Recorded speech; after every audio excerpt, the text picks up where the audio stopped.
কোথায় যাচ্ছ? কেন তুমি তো বললা গা ধুয়ে আসতে, তাই গা ধুইতে যাচ্ছি। গা ধুয়ে এসে আবার গোবর হাত দেবা নাকি? না তাহলে এই গোবরগুলোকে পরিষ্কার করবে আমি?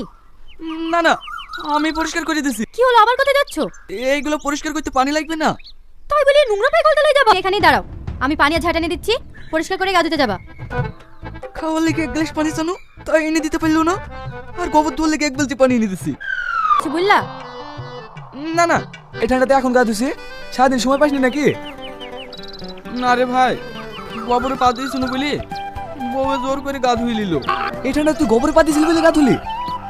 হ্যাঁ রে ভাই, তোর ভাবি একদমই নোংরা সহ্য করতে পারে না। ও, ভাবি খুব পরিষ্কার পরিচ্ছন্ন নাকি? আর বলিস নি, শুধু পরিষ্কার পরিচ্ছন্ন হলে তো পারা যেত।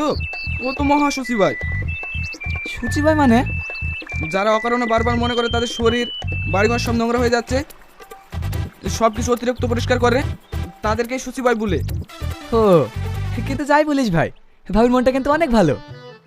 সংসার তো আমি করি, আমি জানি। রান্না ভালো হয়েছে তো? হাতে রান্না তো ভালোই হয়। এ তো ভালো হবেই, মাংস শাকসবজি সব পরিবার করে ধুইছি। কুড়িবার তুইছো? না ধুলে পরিষ্কার হবে নাকি? সবার সামনে কত ভালোবেসে বউকে খাইয়ে দেয়, আর তুমি আমাকে কখনো খাইয়ে দাও না। আমার কাছেও খাও।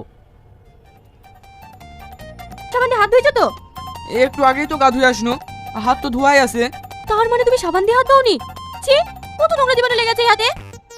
আমার হাত সত্যিই পরিষ্কার আছে, গা ধোয়ার সময় ভালো করে ধুইছি। তুমি রাগ করো না প্লিজ। সত্যি ভালো করে হাত ধুইছো তো? আচ্ছা, ভালো লাগে না, সব নোংরা করে দিল। ছি।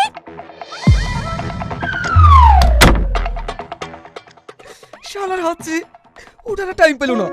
এখন সারের ঠান্ডাতে কিভাবে দেখবো? যত সব হইতেছ।